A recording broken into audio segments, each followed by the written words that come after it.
Like I would have gone out there first time in my teens and then later on when I became a monk in my early 20s. But the reason I raise it is because I think it goes back to what the point you made earlier about motivation. And one thing I've really been trying to figure out with the right partner recently is how when I grew up, I remember my dad used to read the Rich List. And he'd have the Rich List, like the Sunday Times or whatever it was. And so as a kid, I would see my dad, and on the back of it would be the Rich List. And I was thinking, how incredible would it be if kids grew up with a service list? And how would that change motivation? Because I feel we repeat what we reward. And I feel like we've never really seen that case study yet up until maybe, your case study and the people that are following with the Giving Pledge.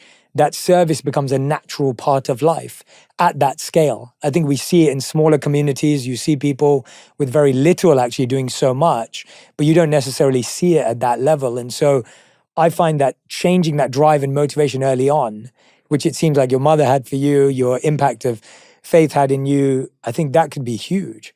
I don't know what you think about people seeing a service list instead of a rich list or whatever the right word is.